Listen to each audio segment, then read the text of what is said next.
Donc on a créé cette boîte-là et pour le coup, sans faire de clichés, on était un peu les entrepreneurs, je dirais, Silicon Valley entre guillemets. On a démarré à 2, on a eu 2 000 € de poche, on n'était pas du tout secondaire, on avait 23 ans. On a eu plein d'aides de la région, de notre incubateur à Lille, moi. Et voilà, on a démarré pas dans un garage pour le coup, nous, mais pas loin. Et sinon, on était parti plutôt sur la levée de fonds, on l'a rencontré, il y a une sorte de pro, on se ressemble pas tant que ça. Il a beaucoup plus d'expérience, et on voyait une vraie force, une vraie complémentarité. Et on s'est dit, on a fait 7 rendez-vous sur un plateau en 4 semaines, je crois. En 4 semaines, beaucoup de discussions, beaucoup d'échanges, on sentait qu'il se passait quelque chose. Et en fait, on s'est dit, allez, on s'associe, on essaie c'était les prémices en fait de dire, essayons de construire plusieurs produits qui vont sur une partie plus large de la chaîne de valeur. En revanche, les gens qu'on recrute sont bien meilleurs sur un truc, c'est un tel. Et donc, le gros risque, c'est de croire que t'es le meilleur. C'est pas du tout le cas. Moi, je me verrai jamais cette boîte seule. Ça, c'est certain. Parce que je trouve qu'à deux associés, à condition que ça se passe bien, et après, il y a tous les sujets de comment trouver le bon associé, comment créer les conditions pour que ça se passe bien, si ça se passe mal, comment anticiper, comment régler les problèmes pour que ça se passe mal, c'est un des plus gros sujets. Donc la conscience, c'est les clés maintenant. Mais moi, j'ai toujours dit que le fait d'être à deux, et idéalement complémentaire, tu vas beaucoup plus vite que 2 fois. C'est là, je trouve que pour le coup, on ne dit pas assez sur réellement comment tu vis, c'est quoi une levée de fonds. On a l'impression maintenant que telle boîte, ça fait une levée de fonds, c'est quoi qui cartonne, on n'en sait rien. Il faut comprendre que dans n'importe quelle autre chose qu'on fait, comme ils vont chercher un job, on ne veut pas une expérience pire que celle-là. Et l'expérience de recherche d'emploi, très honnêtement, on essaye de faire en sorte de contribuer à ça, on est en train d'y arriver, mais elle a énormément de retard. Donc, le recrutement lui aussi mérite de rentrer un peu dans la spécialisation pour que chacun apporte le maximum de valeur et qu'à la fin, ça marche celui-là. En tout cas, c'est vraiment en marche. Souvent, on parle pas assez des bénéfices. L'IA, elle sert à quoi? L'IA, elle sert à aller vite, parce qu'il faut aller vite. Elle sert à personnaliser, parce qu'un candidat, il veut pas la même expérience que son voisin. Donc, grâce à l'IA, on peut comprendre son profil, on peut comprendre sa navigation, et lui afficher des choses qui vont l'intéresser, des choses qui vont pas l'intéresser. Ça, c'est de la valeur. L'IA en tant que tel, on se rend compte. C'est le réseau. Mon invité aujourd'hui est un entrepreneur polyglotte qui s'est lancé très tôt en créant sa startup à la sortie de son école de commerce. Un globetrotter, passionné de la tech, des RH, qui est aujourd'hui cofondateur d'une des plus célèbres suites RH. Mon invité est aussi un investisseur engagé pour la planète. On peut dire que c'est le genre idéal. Bonjour Louis Coulon. Aujourd'hui, c'est ton Planet of Boss.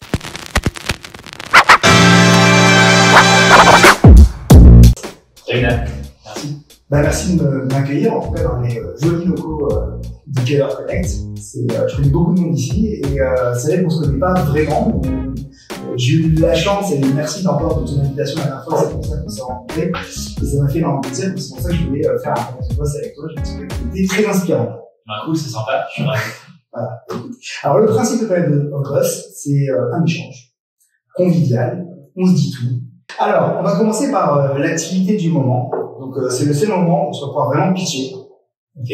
Donc, ce que tu fais, ton activité du moment.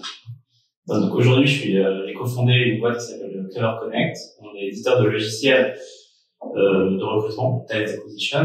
Globalement, on est une plateforme qui a toutes sortes de modules, une douzaine, qui grosso modo permet de faire 3 grandes choses. Attirer. Faire en sorte qu'on ait des candidats actifs et passifs qui ont envie de rejoindre la boîte, on va dire. Deuxièmement, engager, donc s'assurer que ces candidats, une fois qu'on les a là, on va dire, identifier, soit intéressés de construire des relations à long terme avec eux, de les engager, de les faire, leur donner envie de rejoindre vraiment concrètement, de candidater. Et l'étape 3, révéler. Donc là, c'est plutôt comprendre quelles sont leurs compétences, quel est leur potentiel, quelles sont leurs motivations, leurs soft skills pour finalement faire le meilleur choix et recruter. On est 300 aujourd'hui dans 5 pays, on a 2500 clients et ça représente plus de 10 millions de candidats qui utilisent nos solutions chaque année. De toute façon, c'est une des suites les plus riches qui a sur le marché. Concernant ton parcours, donc si tu peux revenir un petit peu sur ta formation, sur tes premières expériences. Déjà, t'as dit plein de choses en intro, ça me met la pression, quoi. Faut que j'ai travaillé, hein. Comment je rafraîchis tous les ballons, mais Donc mon parcours, moi, comme tu l'as dit déjà, perso, je dirais, j'ai une famille multiculturelle qui vient de plusieurs pays. Donc ça a amené à vivre aussi dans plusieurs pays et donc à parler plusieurs langues. C'est vrai que ça a été souvent un atout quand on a démarré par l'internationalisation de la boîte. J'étais souvent le premier au front à aller faire des rendez-vous en Espagne, dans le pays, aux Pays-Bas, etc. C'était utile. Sinon, pour le parcours entrepreneurial, on va dire, moi, pendant les études avec mon pote Gonzague, qui est toujours à bord et qui est un des cofondateurs de Clever Connect aussi, on avait envie de monter une boîte ensemble. Déjà, c'est le premier truc. On avait vraiment envie d'entreprendre des études ensemble. Et on a trouvé une idée, je dirais, basée sur notre vécu dans le cadre des recherches de premier job. On s'est rendu compte, en fait, que tu postules à des jobs, t'as plein de champs à remplir, t'envoies ton CV, etc., t'as aucun retour. On s'est dit, faut faire quelque chose pour avoir une meilleure expérience de candidature et surtout aller au-delà du CV. Donc, on avait créé à l'époque Visio Talent, qui en fait est une solution d'entretien vidéo qui a vocation à laisser le candidat postuler, rajouter à sa candidature une vidéo pour montrer qui il est, répondre à des questions concrètes, aller plus loin que simple candidature, mettre en valeur sa personnalité. Moi, j'ai souvent tendance à dire que la vidéo, c'est un petit peu la lettre de motivation d'aujourd'hui. C'est-à-dire que une lettre de motivation, ça vaut rien. C'est un copier-coller. Ouais. Tu vois, déjà un CV, ça vaut pas grand-chose, mais une lettre de motivation, c'est un copier-coller. La vidéo, ouais, c'est exactement ça. S'engager. C'est exactement ça. Nous, on a tendance à présenter la vidéo comme il y a trois grands usages. Un d'entre eux, c'est exactement ça. C'est la lettre de motivation en vidéo, on va dire. Donc, ça vient après, qu'un recruteur ait sélectionné un CV qui lui plaît, il a envie d'en savoir plus sur sa motivation pour le poste, et donc, il va l'inviter à faire une vidéo de motivation, on va dire. On a aussi une étape un peu plus tôt qu'on peut comparer plutôt au CV en vidéo. Là, j'ai même pas besoin de CV, en fait, je présente mon parcours en vidéo pour postuler. Puis après, on a d'autres usages qui arrivent encore un peu plus tard, c'est-à-dire que quand il est déjà sélectionné, on a envie de lui faire la vidéo pour le présenter en interne, pour un dernier tour, par exemple, de sélection, de choses comme ça. Donc, on a créé cette boîte-là. Shortlist vidéo. Ouais, exactement, shortlist vidéo, c'est un super nom. Donc, on a créé cette boîte-là, et pour le coup, sans faire de cliché, on était un peu, les entrepreneurs, je dirais, Silicon Valley, entre guillemets, on a démarré à 2, on a eu 2000 € de notre poche, on n'est pas du tout de secondaire, on avait 23 ans. On a eu plein d'aides de la région, de notre incubateur à Lille à l'époque, parce qu'on est loin. Et voilà, on a démarré pas dans un garage pour le coup, nous, mais pas loin. Et c'est sympa, ça a vite pris, on a vite découvert ce secteur. Ouais, c'était très chouette. Et voilà, donc arrive en fait 2016, où on était une vingtaine de collaborateurs à l'époque, donc c'était Visio Talent, ça s'appelle.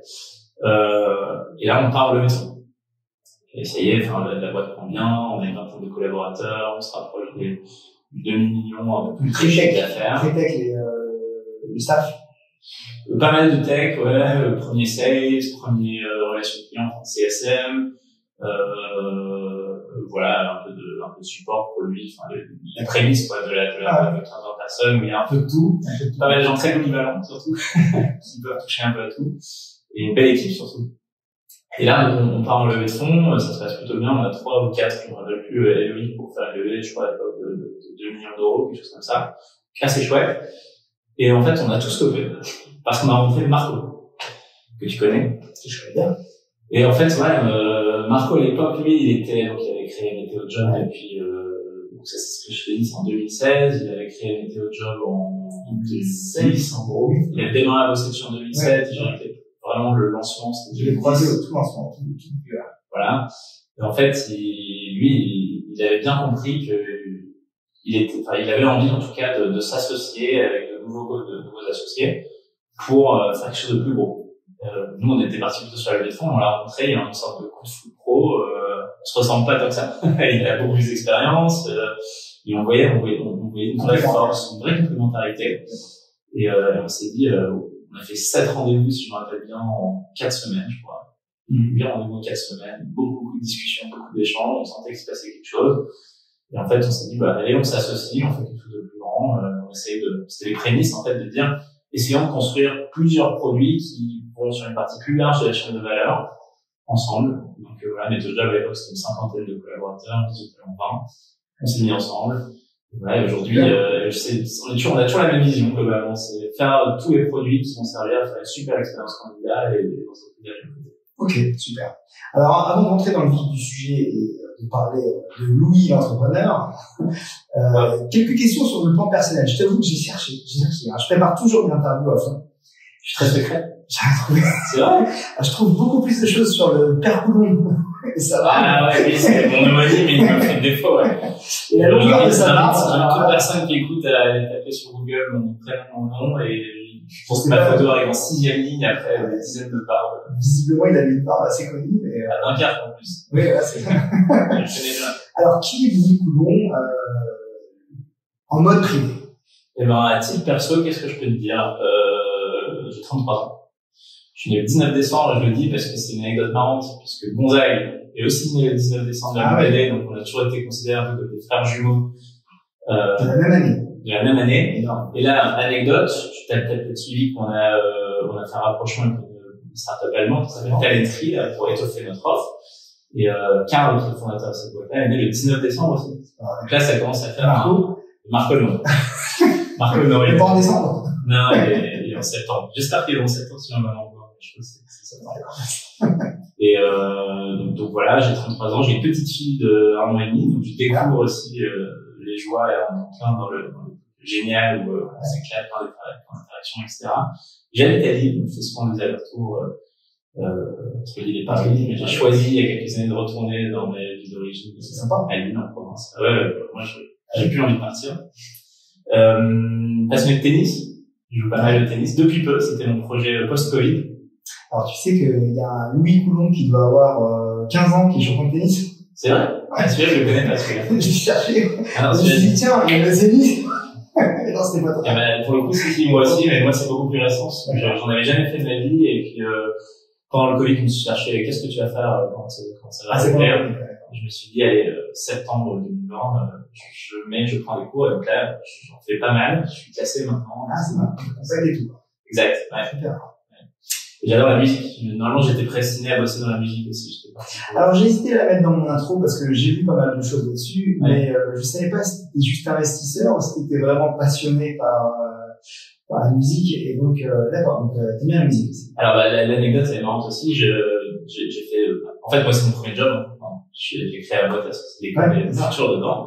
À l'ancienne, donc c'est des stages, les expériences dont je peux parler, ça fait un peu jeune, mais c'est la réalité, quoi. Il y a 10 ans, c'est des stages.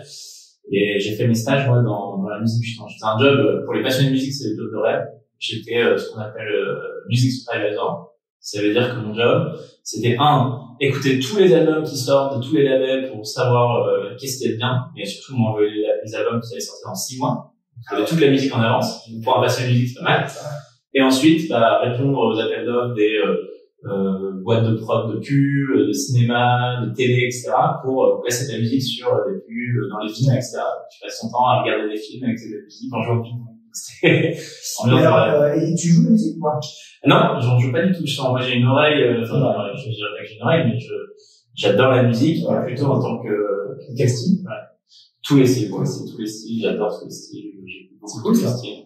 Et donc, pour l'anecdote, j'ai investi dans la boîte de mon maître de stage à l'époque. Ah, d'accord. Qui a vendu son agence et qui a pris un SaaS. On va parler de tes investissements après. Alors, justement, c'est très bien, c'est super pour faire le lien. On va commencer, j'avais prévu cette question un peu plus loin, mais on va commencer par là. Justement, alors, tu me parles de tennis, tu me parles de musique, visiblement, quand tu fais quelque chose de passionné. Ouais, je sais pas mes passions. Enfin, tu vas à fond, en tout cas. Ouais. Oui, tu me choisis, mais c'est clair. Quel lien tu fais justement avec le fait d'être patron, avec le fait d'être entrepreneur? Ça demande une certaine exigence en entrepreneur. Est-ce que tu arrives à trouver un lien entre le sport, la musique et la création d'entreprise? Alors, il y a des liens faciles, je dirais, entre le sport et la création d'entreprise, puisque tu dois progresser, tu as souvent des difficultés, tu dois aller dépasser, aller au-delà de soi, etc. Mais surtout aussi, le tennis c'est un mauvais exemple, mais j'ai fait pas mal de foot.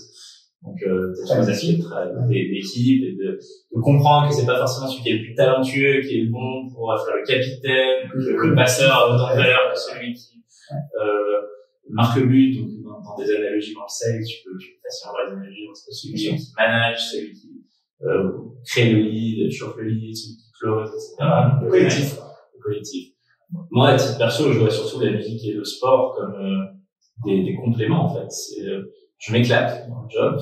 J'ai la chance de bosser avec plein de gens géniaux, de toujours avoir des nouveaux projets transverses. On est à un stade aujourd'hui, en étant 300, on a aussi beaucoup de managers opérationnels, un top management qui est très très expérimenté, qui sont les bonnes personnes pour faire ce qu'on doit faire maintenant.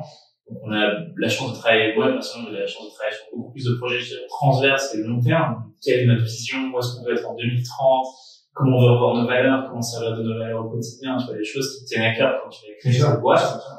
Moi je suis sorti un peu de l'opérationnel et je disais juste ça parce que j'ai pas spécialement besoin, je les vois pas comme une échappatoire. J'ai pas besoin de faire du sport parce que c'est trop dur au quotidien au boulot, j'ai pas besoin d'écouter de la musique ou autre.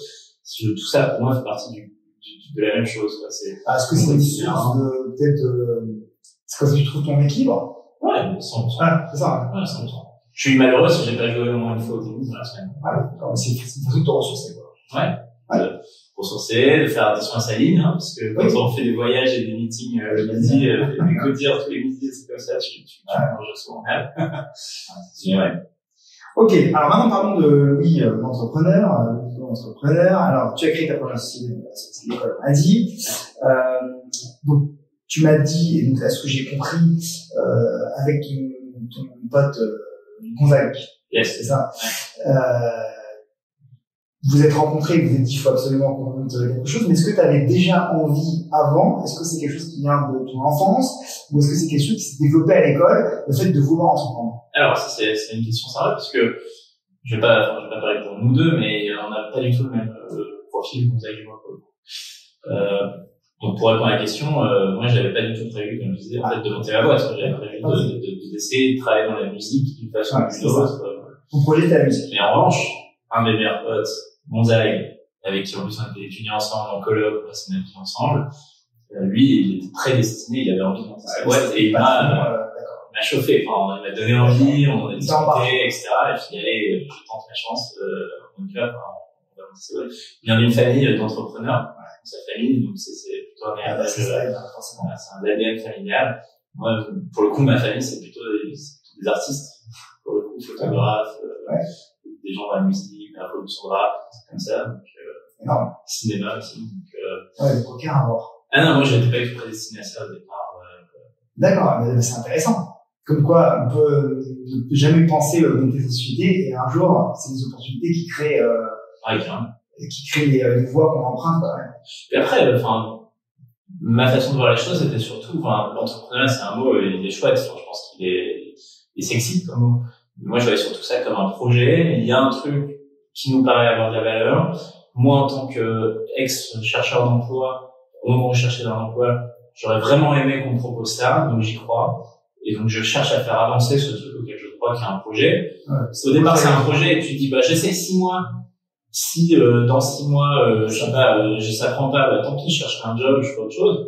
En fait, au bout de 6 mois, tu te rends compte, tiens, on vient d'avoir des financements, on a un début de produit, on a quelqu'un en stage. Bon, je me donne encore 6 mois, on verra où ça sera en 6 mois. Et puis après, évidemment, en fait, il y a des salariés, c'est devenu leur job, c'est comme ça qu'ils gagnent leur vie. Toi aussi, tu commences à te payer. Pour le coup, on a mis quelques années à se payer. On a embauché 12 personnes avant de se payer. En fait, à chaque fois, on avait ce dilemme de se dire, bon, il est peut-être un peu temps de se payer, la boîte commence à tourner. Mais zut, nous, on travaille déjà là. Si on se paye, en fait, ça n'ajoute pas de valeur. Or, ce même salaire, on pourrait l'allouer à quelqu'un qui rejoindrait la boîte et faire grandir la boîte. Donc voilà, on l'a fait 12 fois, et au bout d'un moment, on s'est dit que c'était le moment. C'est énorme. Du coup, pour l'anecdote, sur le registre du personnel, on arrive en ligne, vous êtes prêts. D'accord. 12e et 13e salarié, c'est bien. Ok, quelles sont tes sources de motivation en tant qu'entrepreneur? Donc, t'étais pas prédestiné, comme tu l'as dit, à être entrepreneur. Est-ce que tu t'es inspiré? Est-ce que tu as cherché des inspirations? Est-ce que tu t'es renseigné? Alors, peut-être que c'est le côté artistique, quelque part, qui doit te nourrir et qui doit t'apporter des choses, ou un regard différent, mais peut-être, je peux difficilement parler, ça, je saurais pas dire, parce que ça ne nourrit pas, tout ça. Je dirais que déjà, la première chose, c'est, moi, mon driver, c'est la curiosité intellectuelle. Ce que j'adore, et je pourrais dire ce que j'adore pas, au passage, mais ce que j'adore, c'est découvrir des nouvelles choses, travailler sur des projets que j'ai jamais fait avant, le faire un peu à l'intuition, mais aussi un peu en appuyant sur des personnes qui ont l'expérience, en lisant de la littérature dessus sur comment d'autres ont fait, etc. Et pour le coup, c'est assez frappant, quand j'ai déjà fait 1, 2, 3 fois le truc, j'ai tendance à plus vraiment vouloir le faire, parce qu'en fait, ça m'intéresse pas. Je suis pas très, tu vois, le process qu'on fait tous les mois, etc., c'est pas trop mon truc. Donc, je n'ai que c'est un ça que je dirais que je suis resté entrepreneur dans la boîte. Je me suis toujours mis sur les sujets où on n'a jamais fait ça, allez, on le fait. Là, très récemment, on a fait un rebranding, par exemple. Bah, moi, je me suis dit, allez, hop, moi, j'aimerais trop travailler sur le rebranding. J'ai jamais travaillé sur une marque au sens, qu'est-ce qui fait qu'une marque est puissante, etc. Je me suis fait accompagner, évidemment, mais moi, je prends. Je l'ai jamais fait, je prends le rebranding, on va le faire, etc. Donc, vraiment dans la recherche de la nouveauté. En tout cas, ce qui me drive, c'est vraiment ça. C'est dire, est-ce que ça va être difficile? Est-ce que, en fait, on va découvrir en route comment faire, etc. Oui. Bon, bah, ça me plaît, quoi. T'as besoin du renouveau, de la création. Et en revanche, pour me lancer, je dirais que j'essaie de lire un maximum de choses sur ce qu'on peut trouver sur Internet, aussi des bouquins. J'ai pas mal de bouquins de développement personnel, ou de management, ou d'entrepreneuriat. Le dernier que t'as lu, là, Alors, je peux te dire mon préféré. Alors, ton préféré? Parce que, le dernier, ça va sur, en ce moment, je lis plutôt des trucs sur l'écologie.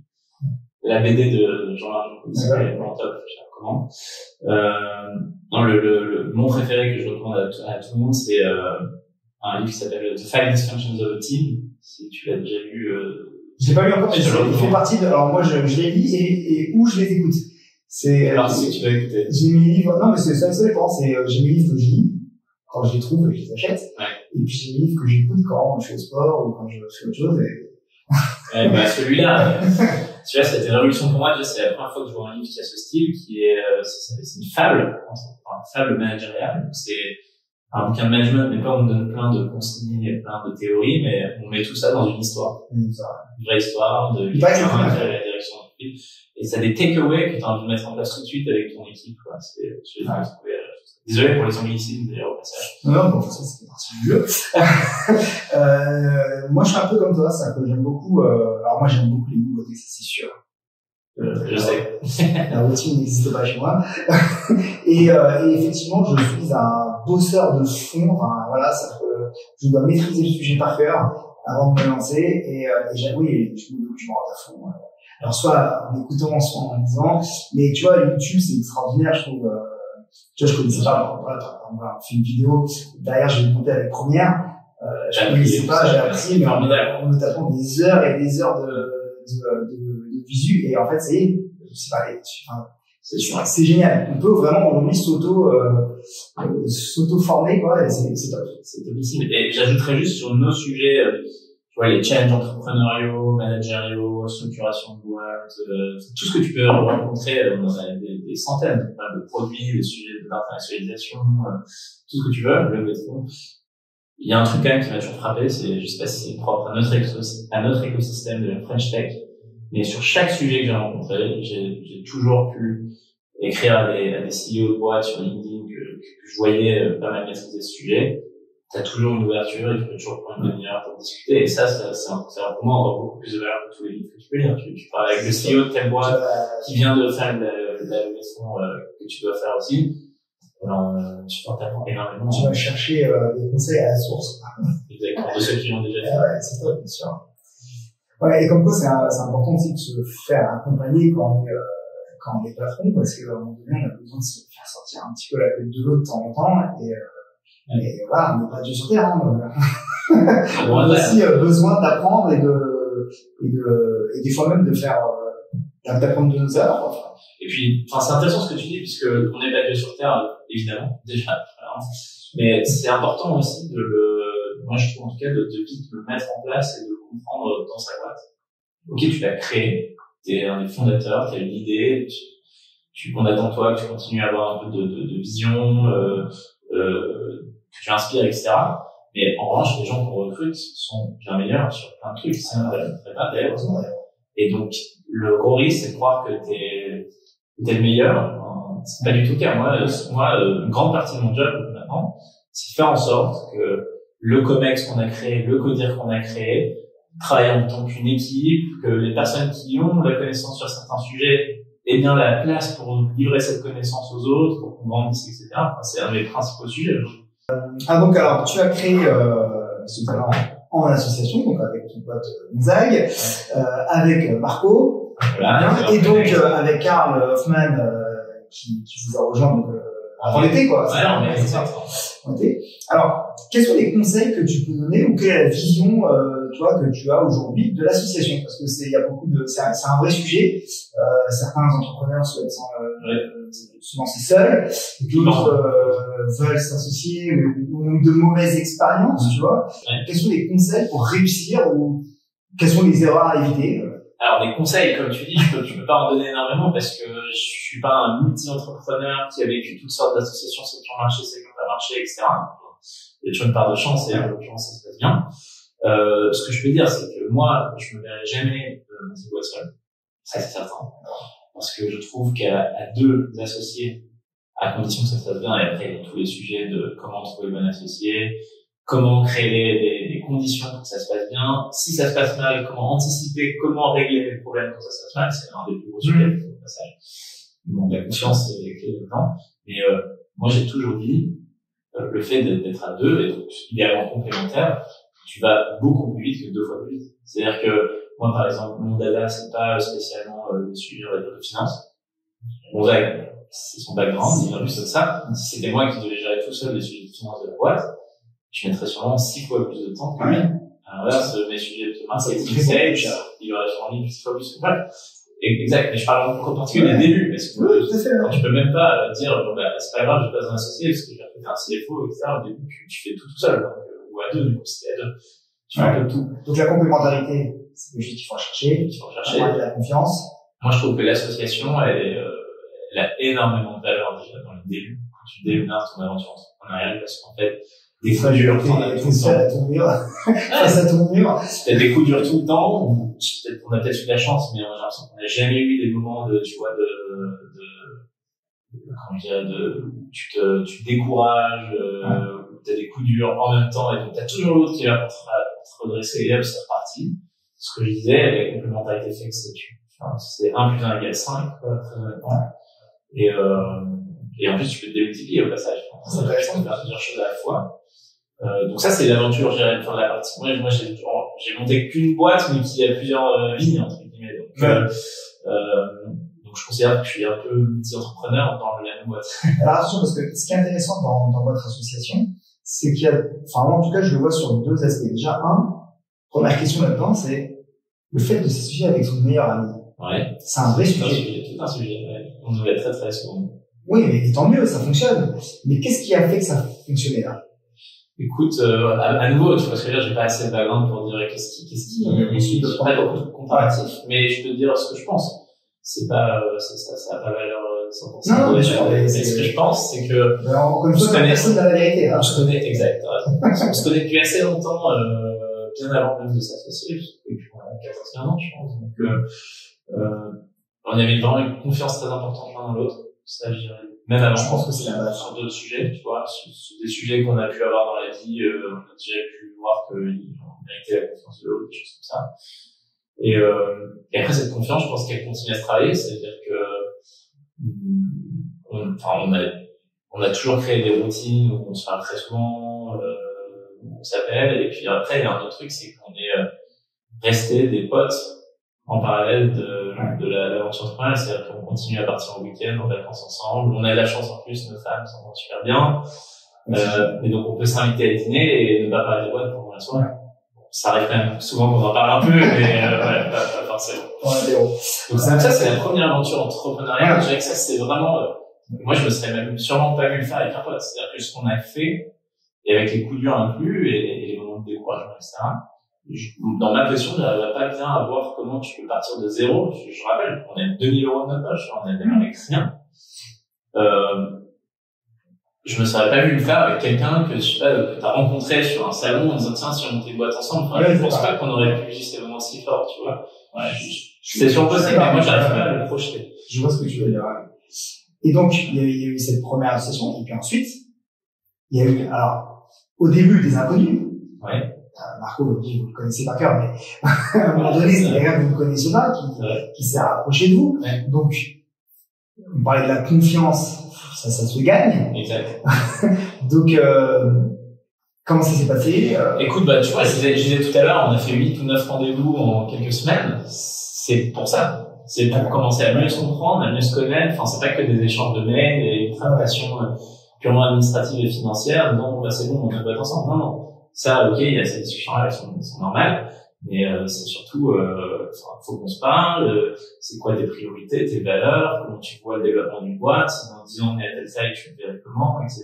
Et donc, c'est en ayant toutes ces discussions, tu te dis, ah oui, on semble assez alignés, on a les mêmes valeurs. Je dirais de la même façon, on a de la chance, mais en fait, je vais sortir maintenant des discussions de Gonzague et oui qui ont de la chance. Enfin, on a de la chance tous. Je sais que leur connaître, je trouve, parce que Marco, en plus, en tant que CEO, quelqu'un de vraiment paternaliste avec des valeurs très fortes. À nouveau, tu l'as pas mal rencontré, je pense. Ouais, bien sûr. Il y a des super valeurs. Donc voilà, et après, au passage, tout s'est bien passé aussi parce enfin, c'est toujours facile de dire, ça c'est bien. Enfin, c'est l'œuf ou la poule, tu vois ce que je veux dire. Est-ce que, la boîte en est là où elle est parce que ça s'est bien passé? Ou est-ce que aussi ça s'est bien passé parce que la boîte a globalement toujours eu des années de croissance avec évidemment des difficultés comme toutes les boîtes, des moments des difficultés à gérer, mais en soi c'est plutôt un succès, je pense, on peut dire. Oui, bien sûr. Donc tu vois ce que je veux dire, mais globalement avec Marco aussi, je pense que le plus important c'est qu'on a pu vérifier en ayant des longues discussions, t'as pris par le temps, tu peux aller loin dans les échanges sur les valeurs, la conception du management, la conception de la croissance d'une boîte, les priorités, la place du collaborateur dans une entreprise, etc. Donc, je pense que oui, donc, évidemment, on a des divergences comme tout le monde. Je pense qu'elles sont d'ailleurs saines. Elles sont tout à fait saines. Et sur le fond, on est alignés, on a les mêmes valeurs. Ouais, de toute façon, moi, je partage ton point de vue et c'est vrai que, bon, maintenant, ça fait 15 ans que je suis associé. Donc, voilà, c'était un pote de bureau, parce qu'on s'est rencontrés chez Calgary. Donc, en fait, ouais, ça restait un pote. Mais effectivement, je pense que le plus important, déjà, c'est d'avoir confiance dès le départ. Pas se lancer sur la confiance, parce que là, s'il y a un doute, il n'y a pas de doute. Et puis surtout, se parler. Parce que les divergences, on en a toujours eu. Il y en aura toujours. Et le but du jeu, c'est comme dans un couple, il faut trouver des compromis. S'il y en a un qui veut tirer la couverture de son sang, ma femme, je dis tout le temps qu'elle a l'impression que je suis plus marié avec mes associés. C'est normal. Je pense que toutes les femmes ont ce connard. Ça, c'est normal. Alors, t'es investisseur aussi. Ouais. Donc, j'ai vu que t'avais investi dans la musique, dans le SaaS, Licence One. Ouais, Licence One, Upflow aussi. Voilà. Fax, dans la pharmacie, c'est ça? Ouais, exactement. Ouais. Voilà, ouais, Upflow. Donc, Upflow, c'est pour la trésorerie, c'est pour les trésoreries d'entreprise. Ouais, j'espère qu'on ne verra pas s'ils ont entendu ça. J'espère que c'est bien pitché, quoi. Oui, bon, en tout cas, je trouve ça génial, parce que t'es déjà sur un step sur lequel j'aimerais aller un jour, et je me suis pas encore lancé, mais je trouve ça génial. Et justement, comment tu choisis les entreprises, dans lesquelles tu désires investir? Bah, écoute, bon, déjà, j'y suis arrivé un peu, malgré moi, il y a déjà pas mal d'années, parce que je pense que notre investissement, c'était il y a 5 ou 6 ans. Et là, pour le coup, c'était une sorte de niveau de coup de foot pro. C'est-à-dire que je suis tombé un peu par hasard sur 2 mecs, qui s'appellent Thibaut et Barthélémy, qui ont créé une super boîte qui s'appelle Alphonse, qui était dans le premier investissement, et que j'ai en fait mentoré. On s'est rencontrés un peu par hasard dans un événement. On dit, waouh, t'as un peu d'avance sur nous, parce que, il y a 6 ans, on n'était pas là aujourd'hui. Nous, on va créer une boîte bientôt. Est-ce que ça te dirait de nous aider, d'être notre mentor, etc. Je dis, avec grand plaisir. Moi, j'aimerais trop renvoyer l'ascenseur. On m'a beaucoup aidé dans le démarrage d'entrepreneuriat. C'est un truc que je me suis toujours dit, j'aimerais renvoyer l'ascenseur. Donc, j'ai dit oui. Donc, pendant 2 ans, j'ai été leur mentor. Puis après, en fait, la boîte a commencé à marcher. Donc, en fait, je me sentais presque cofondateur d'une deuxième boîte, parce que les mecs que j'ai rencontrés, ils avaient démarré leur projet depuis 15 jours. Et je suis devenu leur mentor. Donc, c'était le tout début, quoi. Et 2 ans plus tard, ils sont pas mal développés. Il y a eu une levée de fonds dans laquelle cette levée de fonds, on dit, est-ce que tu veux rentrer aussi? On voudrait que tu sois à notre board, officiellement avec les fonds, etc. J'ai dit oui, donc je me suis retrouvé là-dedans. Et en fait, ce que j'ai appris là, c'est que c'est incroyable à quel point chaque boîte a des difficultés, qui se ressemblent un peu, mais aussi tellement différentes, liées à la culture de la boîte, à ses ambitions, à son marché, à son secteur. Je me suis dit, c'est incroyable, j'ai l'impression d'apprendre. Mon parcours entrepreneurial que j'ai eu, j'ai l'impression d'apprendre à nouveau, mais sur d'autres problèmes. Je me suis dit, ça, j'aimerais le multiplier. Et donc, je me suis mis un peu à faire plusieurs investissements avec plusieurs objectifs. Déjà, évidemment, le critère d'investissement, c'est est-ce que je crois évidemment au marché, est-ce que la solution elle apporte quelque chose, est-ce qu'elle a un potentiel, mais surtout, tout le monde te dira ça de toute façon, est-ce que l'équipe me semble bonne, est-ce que j'ai un fit avec cette équipe, est-ce que moi aussi je peux lui apporter quelque chose. Ça, c'était important pour moi dans la plupart des investissements que j'ai pu faire.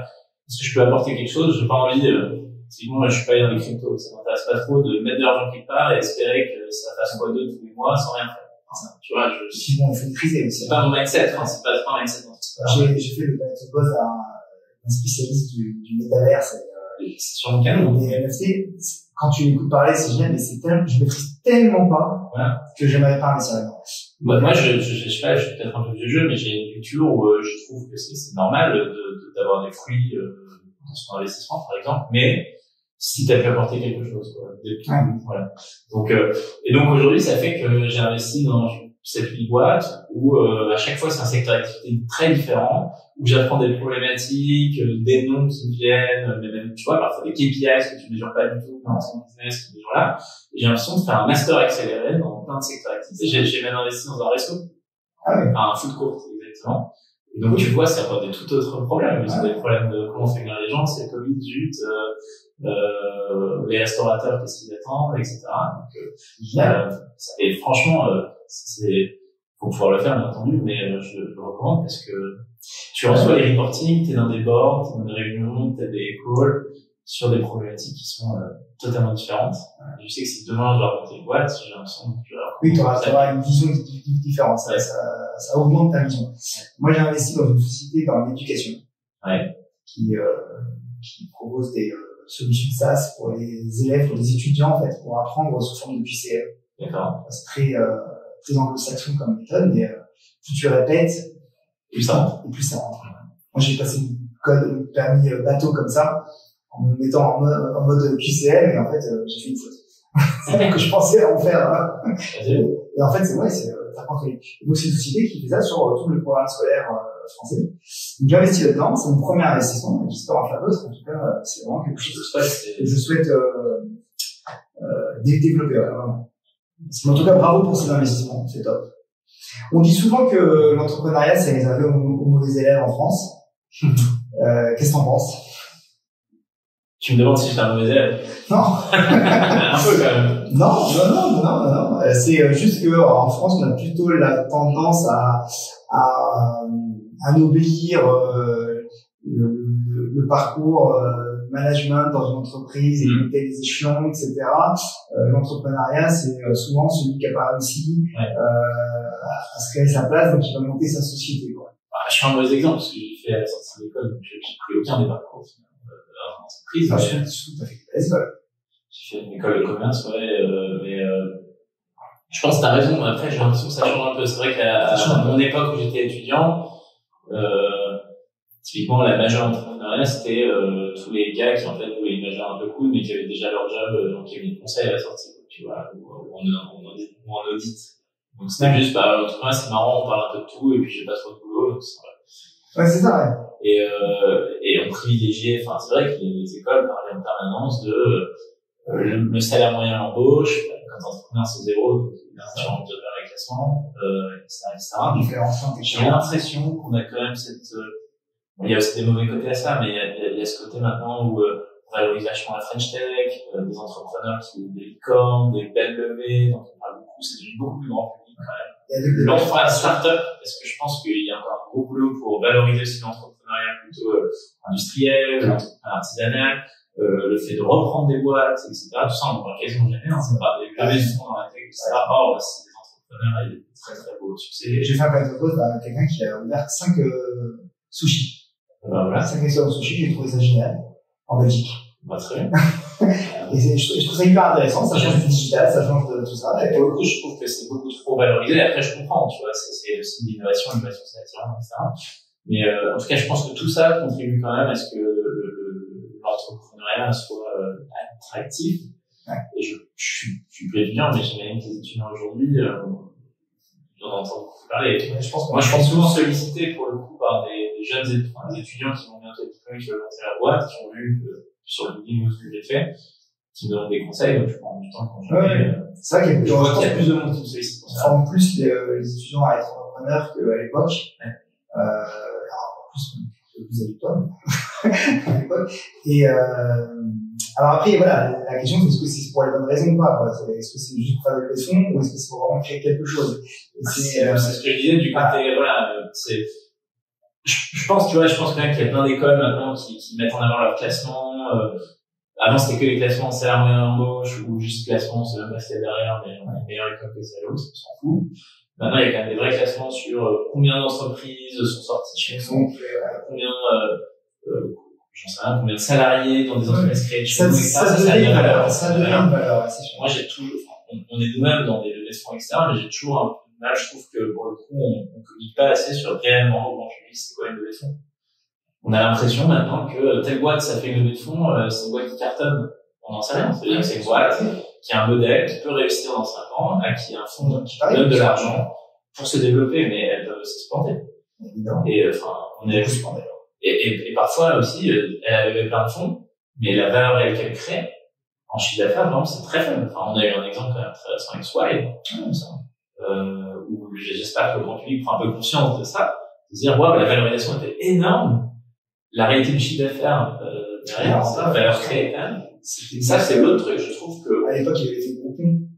Ouais, il y avait ça exactement. Je trouve que on valorise. Enfin, il faut quand même rebalancer. C'est en train de se faire parce que le marché est en train de basculer, donc naturellement on est en train d'y arriver. Mais je trouve qu'il faut aussi valoriser des boîtes qui sont rentables, qui n'ont jamais eu besoin de lever de fonds. Il y en a des magnifiques et à choisir, je pense que la majorité des entrepreneurs, si vous pouvez, bien sûr, je préférerais faire le même niveau de croissance sans lever de fonds. Moi, j'ai jamais levé de fonds.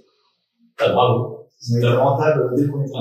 Il n'y a pas de bon modèle, mais il faut juste changer de mais en fait, après, c'est un modèle que tu suis.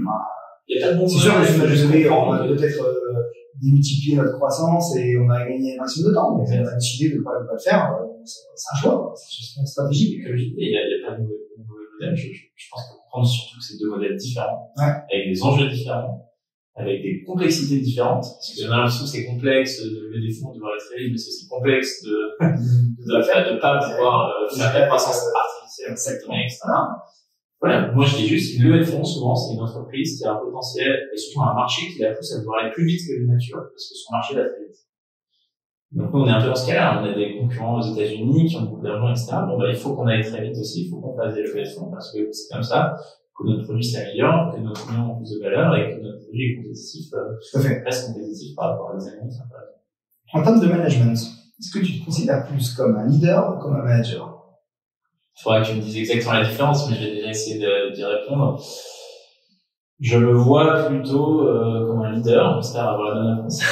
Mais je me considère pas comme un manager au sens manager, donc gérer le quotidien, gérer les différentes choses que chacun fait, entre guillemets, s'assurer que toutes les tâches soient bien faites par tout le monde, etc. Ça, je peux pas. Je suis pas un micro-manager encore moins.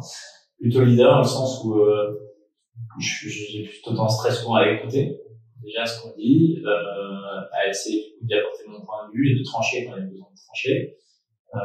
Mais c'est pas trop mon truc, très honnêtement, d'organiser le travail. Souvent, on a dit ça, le manager, c'est ça. Le manager, son job, c'est d'organiser le travail. Exactement, c'est celui qui organise, qui gère, et puis, le leader, c'est celui qui embarque, et qui, mais je pense qu'il faut des deux, et moi, je sais que j'ai été manager au début, et que je suis plus leader aujourd'hui. Et que je n'ai plus forcément envie d'être manager aujourd'hui. Après, en plus, je pense que ce sujet, c'est intéressant, parce que j'ai fait quelques confs sur le sujet de comment travailler en start-up, et des choses comme ça, on va intervenir. Je pense qu'il faut comprendre dans les différentes phases de développement d'une entreprise ce qu'on cherche. Et là, en l'occurrence, je parle de gens qui veulent rejoindre une entreprise. Mais c'est la même chose pour les gens qui la gèrent, en fait. Évidemment, quand t'es 5, 7, 10 au début de l'aventure, t'es forcément manager.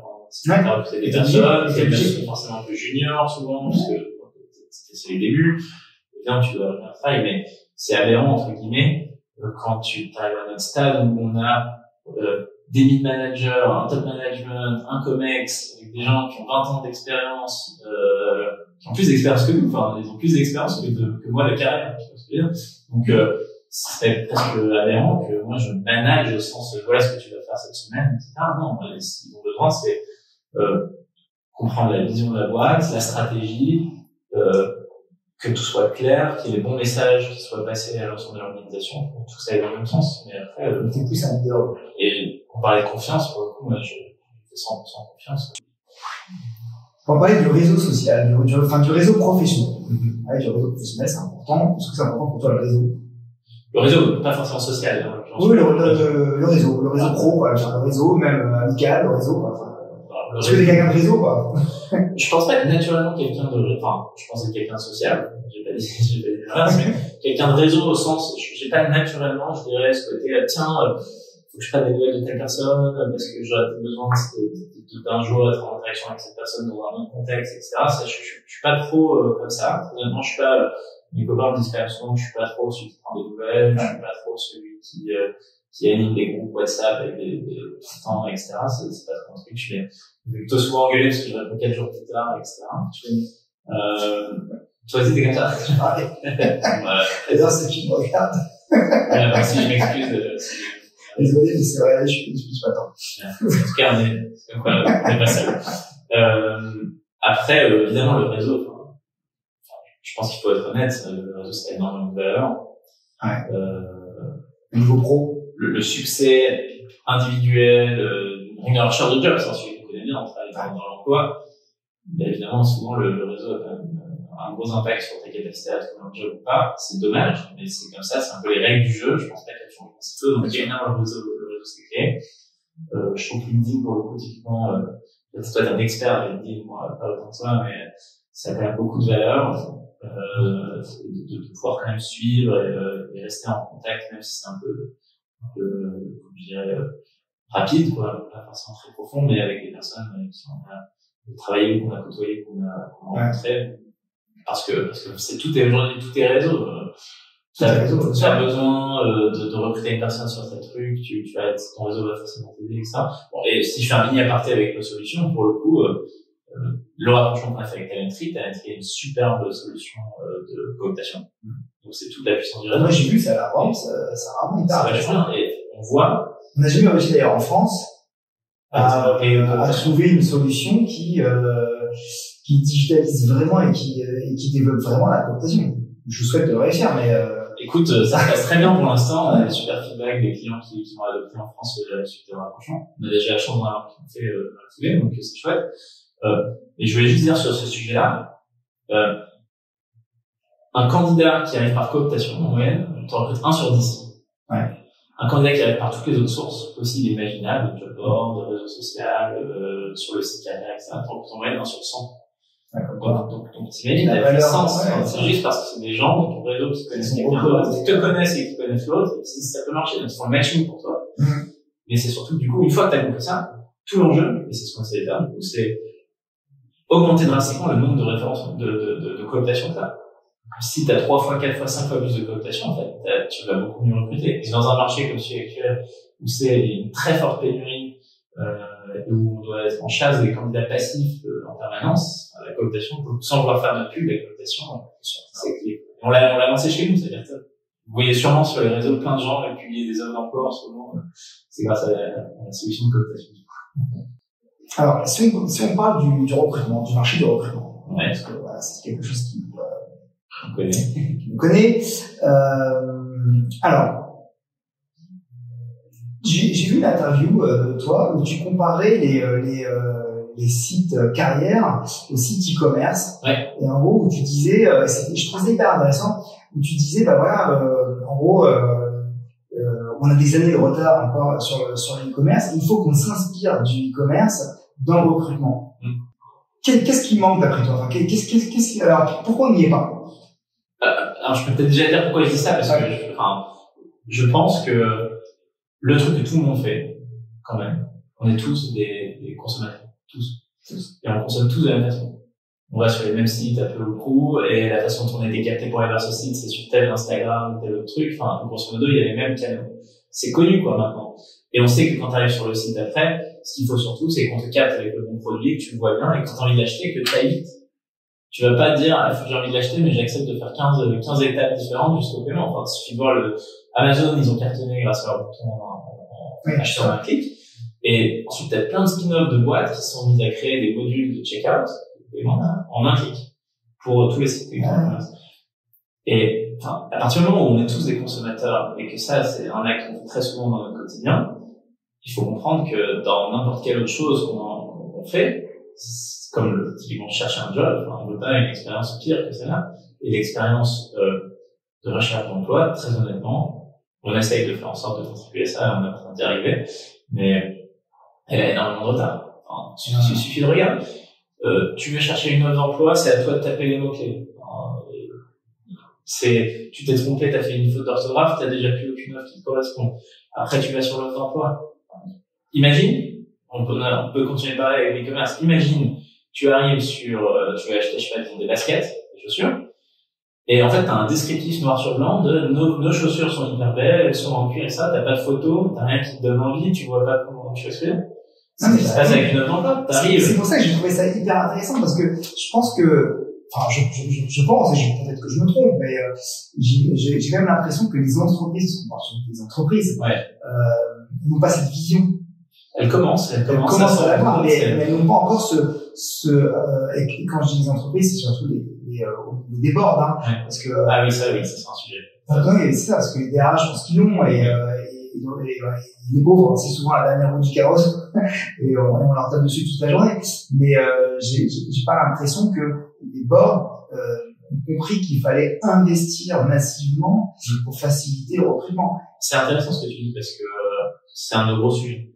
C'est-à-dire qu'on pense vraiment avoir une proposition de valeur, modestement, entre guillemets, très bonne. Elle est vraiment très complexe. Pour aider une entreprise qui prend l'ensemble de nos solutions et qui les implémente bien, construire une très belle expérience candidat et ressortir devant ses concurrents. En revanche, on discute toute la journée, on a quasiment 100 personnes dans l'équipe commerciale qui font des rendez-vous toute la journée, t'imagines le nombre de rendez-vous c'est, mais c'est en grande majorité des recruteurs, des directeurs ou directrices de recrutement, head of talent acquisition ou DRH, dans l'un des meilleurs cas. Et en fait, ces personnes-là, malgré tout, comme tu viens de le dire, ont quand même historiquement assez peu d'écoute. Leurs sujets sont pas forcément les plus prioritaires pour les directions générales. Et donc, nous, on essaye de trouver un moyen, et beaucoup plus souvent, en train de parler des directions générales, de les sensibiliser. Ça commence à aller mieux, mais entre guillemets, un peu à marche forcée, quoi. Parce que le marché, là, il est vraiment en train de se dégrader. C'est devenu très, très, très dur de recruter. 80% des entreprises en France pensent qu'elles vont pas réussir leurs objectifs de recrutement. Et donc là, les directions générales commencent à s'inquiéter, quoi. Mais en revanche, elles n'avaient pas eu de conscience. Ah oui, en fait, mon processus, il est nul. Il est long, pareil, le e-commerce, on peut en parler. Quand t'as eu ta commande, tu t'attends à ce qu'il arrive en quelques jours. Si on dit livré dans 14 jours, tu vas peut-être aller chercher sur un autre site s'il n'y en a pas un autre qui livre en 4 jours. Tout le monde fait ça. Ouais. Là, un candidat, en moyenne, où il a postulé, il espère être arrivé au bout du process, c'est-à-dire savoir s'il est recruté ou pas, et avoir fait ses entretiens en 3 semaines. La moyenne bonne, on va dire, c'est 6 semaines déjà la réaction. C'est-à-dire que rien qu'en essayant de bien faire, on est déjà au double du temps à attendre. Il y a des enjeux de vitesse, il y a des enjeux d'expérience, il y a des enjeux de suivi, de relation. C'est tout ce que tu peux attendre. Il y a la concurrence. C'est comme sur l'e-commerce, c'est la concurrence. Donc, comment tu te démarques? Et puis c'est pas si bizarre, entre guillemets, comme parallèle, dans le sens où on parle de marque et de marque employeur, t'es attaché à une marque, parce que cette marque, tu l'as vue un peu partout, t'aimes bien la façon dont elle communique, t'aimes bien ses valeurs de ce que tu vois sur leur site, donc t'achètes son produit. Une fois que t'achètes son produit, tu gardes une relation avec elle, parce que tu cherches à savoir si tu vas bien avec le produit, t'as une garantie. C'est la même chose qu'il faut construire, le recrutement. Une marque employeur, c'est une marque avant tout. C'est, voilà ce qu'on a à t'offrir. Tu nous as rejoint, c'est gentil, merci, c'est top, voilà. Dans la durée, t'as postulé, t'as pas été embauché, c'est pas grave, on garde une relation, voilà ce qu'on pourrait t'offrir demain, etc. C'est les mêmes, pareil. Oui, et puis bon, parce que c'est un vrai sujet. Sur BFM, on a justement, on a fait un plateau là-dessus, sur la marque employeur. Ouais, tellement de choses à dire, mais tellement de choses à dire. Et pour le coup, sur ce sujet-là, si je prends en premier, je trouve que les organisations les plus avancées qui sont malgré tout souvent des grosses scale-up américaines, des licornes américaines, etc., je trouve en talent acquisition, qui recrutent beaucoup de profils très durs à recruter, qui ont un énorme enjeu de vitesse, justement, et de se démarquer parce qu'il y a énormément de boîtes qui recrutent, ont aussi pris à nouveau le parallèle avec la vente. C'est-à-dire que les équipes recrutement où historiquement on a des recruteurs, peut-être parfois des sourceurs, etc. Là-bas, t'as un spécialiste du marketing recrutement. Son seul job, c'est faire en sorte qu'on soit partout, qu'on acquiert du trafic au moins cher, etc. T'as des sourceurs qui sont l'équivalent du SDR dans la vente, qui prennent des rendez-vous, qui spotent en fait les exploits, etc. T'as des opérations, t'as des gens qui s'occupent que des outils faire en sorte qu'on ait un workflow, un process le plus efficace possible. Les gens qui font que le closing, entre guillemets, c'est les recruteurs en soi.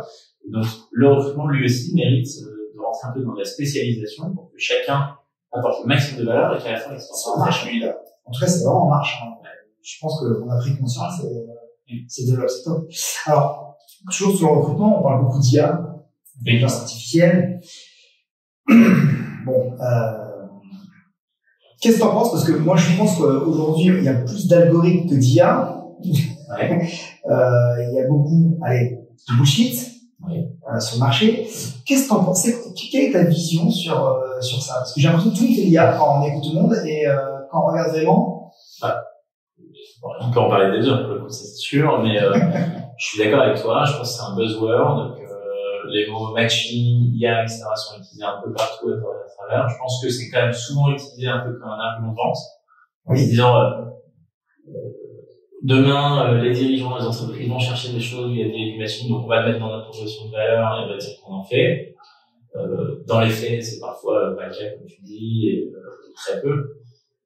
Maintenant, moi, nous, on en fait typiquement, enfin, on fait du matching, on fait du big data, sur le potentiel, etc. Bien sûr. Donc c'est de l'IA, c'est sûrement moins avancé que d'autres IA dans d'autres domaines, bien entendu, mais c'est l'IA en soi.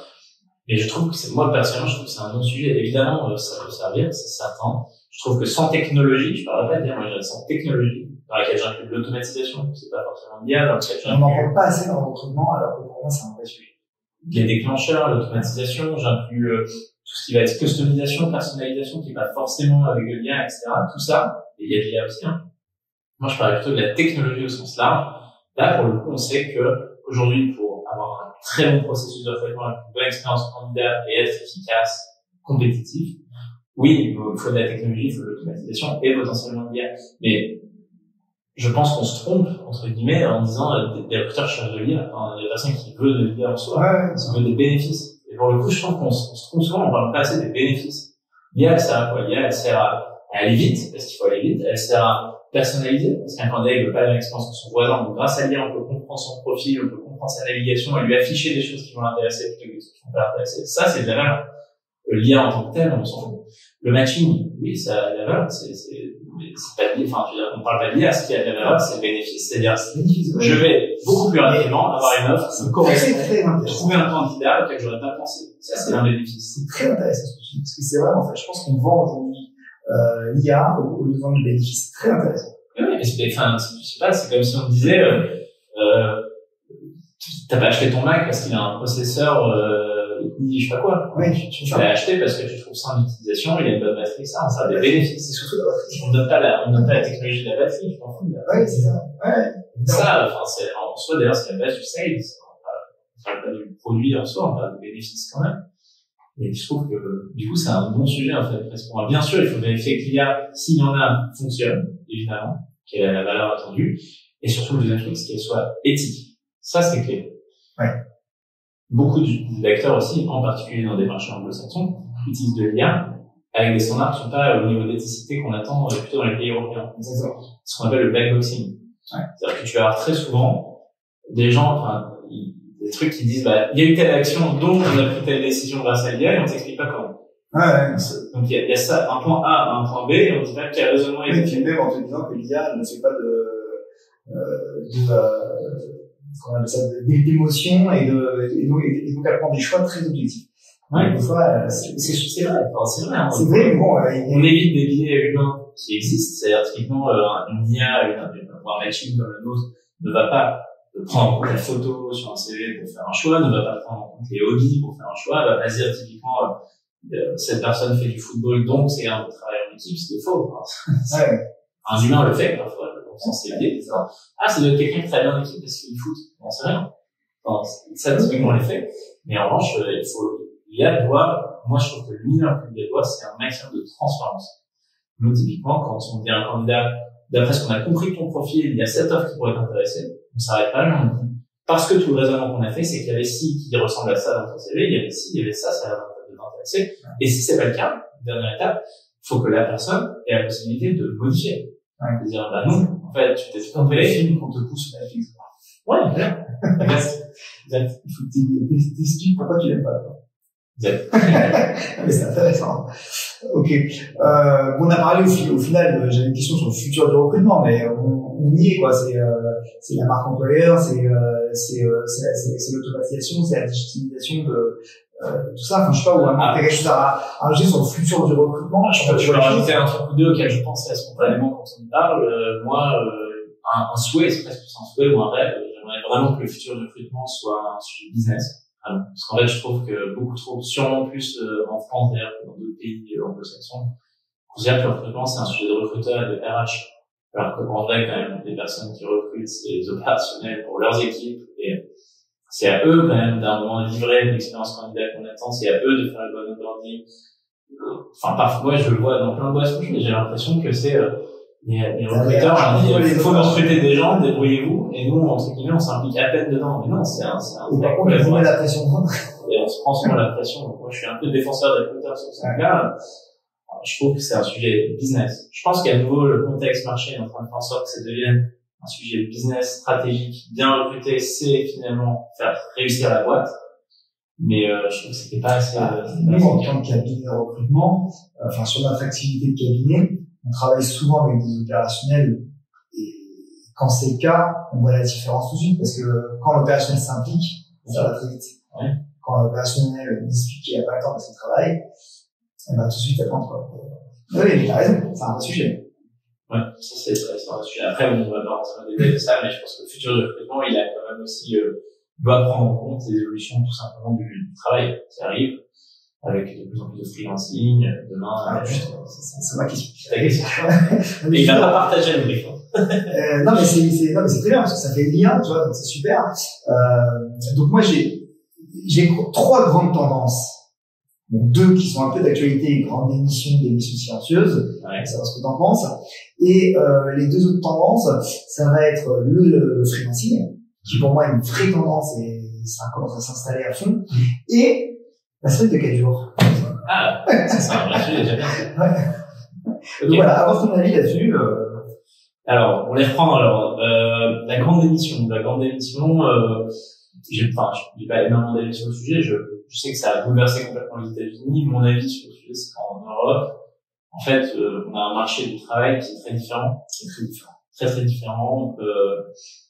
Et donc finalement, il y a déjà une telle, je dirais, porosité, justement, imperméabilité plutôt à la sortie de l'emploi, etc., que finalement, nous, on a toujours eu des niveaux de turnover moyens, acceptables. Ça a toujours été difficile en fait de recruter. Moi, ce que j'ai l'impression, c'est qu'aux États-Unis, ils ont plutôt le sentiment de dire ça a toujours été à peu près pour recruter. Zut, là, d'un seul coup, tout le monde s'en va, et puis après, c'est pas le cas. Nous, on n'a pas vraiment vécu cette tendance-là. Il y a eu, je crois, 500 000 émissions, et je pense que c'est plus lié au marché du travail qui était hyper dynamique pour les candidats. Et donc, les gens ont eu le choix et se sont fait chasser, entre guillemets, ou approcher. C'est ce qui a fait que beaucoup de personnes ont démissionné. Mais aux États-Unis, la grande démission, c'était surtout des gens qui ont démissionné pour rien. Et je pense pas qu'en France, les gens ont démissionné pour rien, quoi. Non, c'est vrai. Et t'as raison. Et je trouve que nous, on n'a pas, en fait, j'ai l'impression que c'est un bon sujet. Il y a évidemment une évolution. On l'a bien dit, le turnover a augmenté dans l'entreprise. Les souhaits de départ ont aussi beaucoup augmenté. Et avec finalement assez peu de passage à l'action par rapport aux tendances de personnes qui disaient dans les 12 prochains mois, je vais partir, etc. Mais, pour le coup, je pense que le niveau de panique des recruteurs a pas du tout été le même que Jenny, parce que on est déjà dans des marchés hyper compliqués chez nous, il y a déjà tellement à gérer, etc. Et où du coup, j'ai l'impression que finalement, c'était un problème de plus. Oui, là, ça peut durer longtemps. Ouais. Après, il y a eu la démission silencieuse. Ça, c'est un sujet aussi que je trouve, de société, de société, je le trouve vraiment intéressant. Je trouve que c'est difficile de prendre une position sur ce sujet. Je trouve d'un côté, c'est un peu bizarre quand j'y pense de dire, ça me gêne vachement parce que les collaborateurs, ils en font pas plus que ce qu'on leur demande de faire. Enfin, quand tu réfléchis à cette phrase, elle est bizarre. Elle est bizarre en soi. Ouais, on demande aux gens de travailler jusqu'à minuit tous les jours. Et pareil, j'ai l'impression que ça nous vient des États-Unis où en fait, déjà, c'est quand même un vrai sujet de white collar, de col blanc, dans les boîtes de conseil, dans les startups, etc. Parce que, enfin, dans toutes les usines et les travailleurs de l'agriculture, etc. Pour le coup, je pense que c'est normal, quoi, de faire ces horaires, quoi. Il y a zéro problème. Les boîtes où historiquement on a pu tirer un peu sur la corde et maintenant les gens disent écoute, moi de toute façon je trouve les conditions de travail, j'ai l'impression de pas avoir les perspectives, je suis payé pas assez bien par rapport à ce que je fais, donc j'en fais pas plus que ce qu'on me demande. C'est un vrai sujet de collant, de service et de start-up. Parce que la restauration, et quand tu prends un peu de hauteur, enfin, rien que le fait de se questionner de ce sujet est un peu bizarre. C'est ça pour moi le vrai fait de la société, c'est que ça nous fait bizarre que les gens travaillent pas plus que ce sur pourquoi ils sont payés à travailler. Enfin, tu vois ce que je veux dire? Et donc, je trouve que le sujet qui est derrière ça, c'est plutôt celui de dire, plutôt que de le voir dans ce sens-là, enfin, qu'est-ce qui va pas dans, le sens que l'entreprise donne au travail de ses collaborateurs, dans les perspectives d'évolution qu'elle lui donne, dans les conditions de travail, dans le travail hybride, etc., qui fait que les personnes sont désengagées, sont détachées de la mission de l'entreprise. Moi, ce qui m'embête dedans, c'est qu'on oppose bien-être personnel et travail. Équilibre personnel et travail. Moi, en fait, c'est surtout ça qui m'embête. C'est qu'on oppose les deux idées comme si c'était pas possible de faire de les matcher. Enfin, plus beau. Et donc, je trouve ça bizarre parce qu'au contraire, je trouve qu'on peut s'épanouir au travail, comme on peut s'épanouir dans ses loisirs et comme on peut s'épanouir ailleurs, mais on peut s'épanouir et on doit s'épanouir au travail. C'est même pour moi, c'est évidemment tout le monde ne peut pas être d'accord avec cette phrase, j'imagine, et ça dépend aussi beaucoup des conditions de travail. Il y a beaucoup de personnes qui ont travail subi aussi, alimentaire, ils n'ont pas le choix, enfin, déjà, le propos qu'on peut avoir là, ils doivent prendre en compte qu'il y a plein de gens pour qui le travail, c'est déjà juste la survie, entre guillemets. Mais, à côté de ça, je dirais que c'est quand même, enfin, en tout cas, être en succès dans son travail, pour moi, donc ça veut dire faire des choses où je suis reconnu pour ce que je fais, je le fais pas mal, ça va plutôt bien, mes clients, si je travaille avec des clients, mes collègues, ils sont contents de ce que je fais, c'est censé apporter énormément de bonheur. On a peu d'opportunités. On y passe les 3/4 de notre vie, donc on a peu d'opportunités de gagner autant de reconnaissance. C'est juste qu'il faut mettre en place les conditions pour qu'on l'ait, cette reconnaissance. Oui, et je pense qu'il faut que les deux protagonistes, on va dire, les candidats et l'entreprise, se remettent la question. C'est-à-dire que il n'y a pas que les... Alors, j'ai fait une vidéo là-dessus où je disais justement, je comprends ces candidats. Mais en vrai, moi, la première réaction, c'était de dire, ah, c'est quoi ce fainéant? Vraiment. La première réaction, je me dis, je suis honnête. Et après, je me suis dit, attends, effectivement, celui qui est dans une entreprise, mais il n'est pas reconnu, on lui tape dessus toute la journée, où au final, c'est que un rapport de force entre le patron et... Je comprends. Je pense que aussi bien les entreprises que les candidats doivent travailler ensemble pour faire en sorte qu'on s'épanouisse au travail. Bien sûr. Je suis d'accord. Après, on en revient à ta question tout à l'heure, c'est quand même c'est un sujet de management. C'est un sujet de courage managérial. C'est le job du manager de créer les conditions de succès pour son équipe. Je pense que le manager, en tout cas, moi, c'est comme ça que j'ai l'analyse, s'est pris un gros coup sur la tête. Il y a énormément d'évolution, je pense. Ouais, après le Covid. Où on lui a dit du jour au lendemain tu gères tes équipes au bureau, puis maintenant tu les gères à distance, sans forcément donner l'équipe pour manager à distance. C'est encore un sujet de service et de start-up et compagnie, parce que il y a plein d'entreprises dans lesquelles il n'y a pas de télétravail. C'est pas un sujet. Parce que, mais je on parle de la banque, je parle de la banque, tu vois. Oui, évidemment. Mais non, mais je veux dire, ça a toujours été de la présence. Tu vois, et du jour au lendemain, on dit on est à distance, c'est un bouleversement. C'est-à-dire que c'est des gens qui jamais, le télétravail faisait pas partie du paysage, tu vois. C'est vrai. Mais après, moi, j'ai deux avis sur le sujet quand même aussi, j'ai quand même l'impression qu'on a mis un buzzword, et donc on en parle beaucoup, mais en fait, ça fait combien d'années qu'on parle du bien-être au travail, du sens, les candidats sont à la recherche de sens, c'est juste qu'on a trouvé un nouveau mot de comparaison, mais je vois pas non plus dans le sens. En Chine, oui, je vois une grande différence. Il y a des gens qui arrêtent de bosser pour vivre frugalement, en réduisant au maximum leurs coûts et ne plus jamais travailler leur vie, oui. Ça oui. Mais les personnes qui restent en poste et qui disent, finalement, j'ai pas spécialement envie de faire plus que ce qu'on me demande parce que j'ai pas l'impression que ce soit mérité. Je pense à Troy Disney, en fait, globalement. Et après, moi, ce qui me gêne aussi dans ce truc-là, c'est que ces buzzwords, ces actus, ça prend quand même, je trouve. Nous, on dit souvent que chez nous, on essaye de couvrir la réalité du marché de l'emploi. C'est des gens qui travaillent dans la logistique, qui travaillent dans la restauration, dans le transport, dans les usines, etc. Enfin, tous ces sujets-là, ça les concerne plein. On en fait c'est quand même 80% des travailleurs en France. C'est sûr. Et donc, la semaine de 4 jours.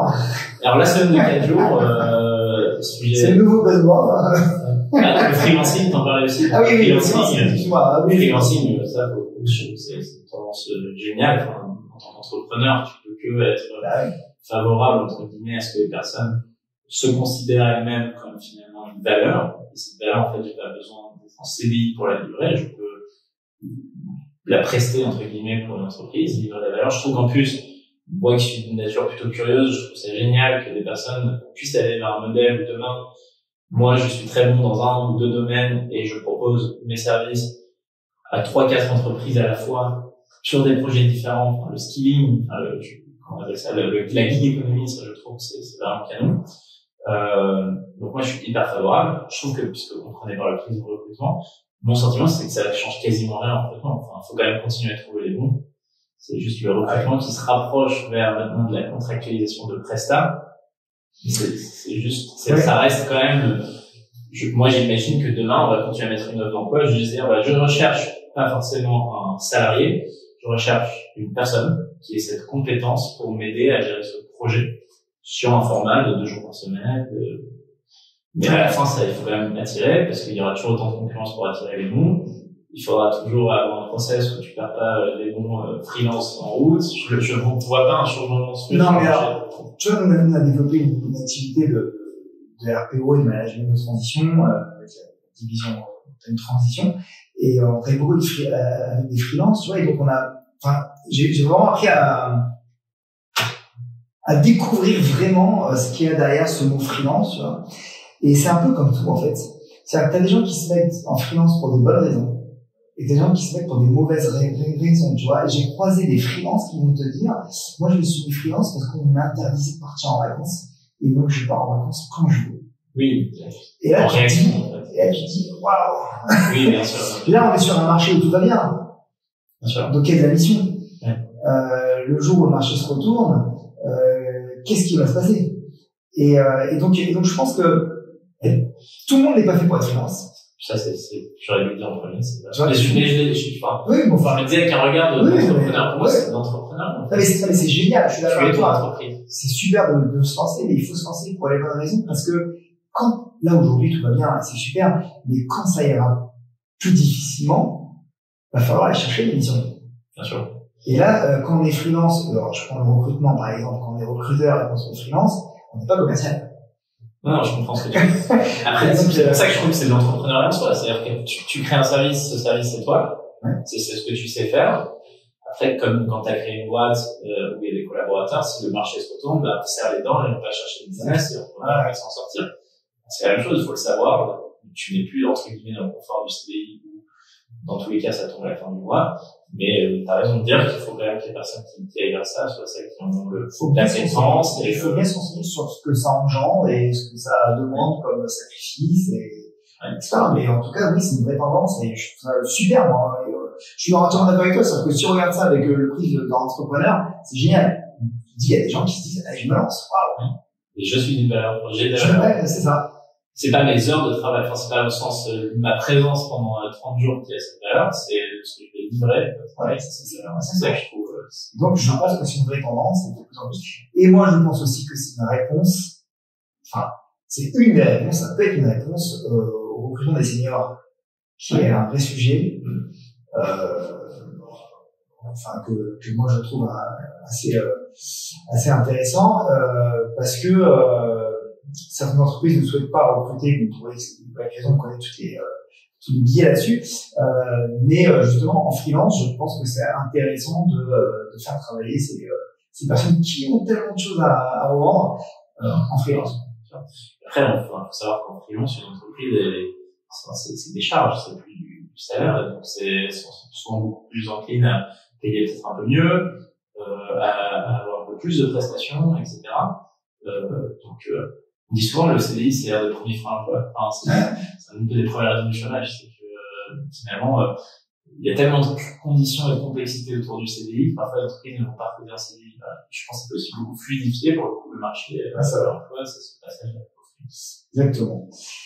Et la semaine de 4 jours. La semaine de 4 jours, moi Je trouve ça génial, j'y crois beaucoup. J'ai pas mal de trucs d'ailleurs sur le sujet. Ouais, je suis à fond dessus, J'y crois pas mal. Je dis pas que je vais le mettre en place chez moi pour l'instant. Je suis pas trop dans ce... Pareil, on est au même point du tout. Enfin, mais j'ai matière. Je comprends, très honnêtement, j'allais me projeter dans le fait que dire à l'ensemble des collaborateurs de l'entreprise, on va essayer de faire tout ce qu'on a à faire en 4 jours pour que finalement on ait un jour dans la semaine où on puisse se reposer, gérer toutes les tracas du quotidien pour, entre guillemets, plus profiter du week-end aussi. Je comprends que ça amène à plus de productivité, plus de bonheur, plus d'épanouissement, plus de fidélisation.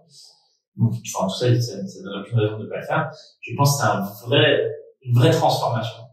Je pense que c'est un vrai projet très très très profond d'entreprise et que moi, typiquement, on est 300 collaborateurs dans plusieurs pays, etc. Je pense que c'est même pas envisageable de passer par ce chantier-là. Vraiment faire déjà ça. Et j'ai lu pas mal de témoignages de chefs d'entreprise qui l'ont mis en place, parce qu'ils n'en reviendraient jamais. Prochaine boîte, peut-être. Ouais, mais je pense qu'il faut le faire dès le début. Enfin, j'imagine des autres. Ou alors, c'est vrai que c'est un profond, c'est une remise en question totalement de tout, et je pense que c'est une restructuration énorme. Après, j'imagine dans des entreprises où, entre guillemets, tu n'as pas de service client, de customer facing, de service en live, tu vois ce que je veux dire, où il faut que tu sois joignable, ça peut plus facilement se mettre en place. Mais là, ça veut dire qu'il faut se dire, en fait, chacun travaille 4 jours, mais je peux pas fermer un jour, parce que mes clients, ils vont pas travailler, donc il faut faire du roulement. Et sur le moment, tu le fais comment? Parce qu'il faut quand même que les gens qui travaillent ensemble, ils soient là le même jour. Déjà, t'as plus envie de te lancer. Pour le coup, j'aime bien le challenge et des trucs comme ça, mais là, faut choisir ses combats. Louis, merci beaucoup pour cet échange. J'ai trouvé ça super intéressant et merci pour ton accueil. Et, avec plaisir. Écoute, ce sera bientôt en ligne et j'espère que vous allez apprendre beaucoup de choses sur cette vidéo. Salut à tous.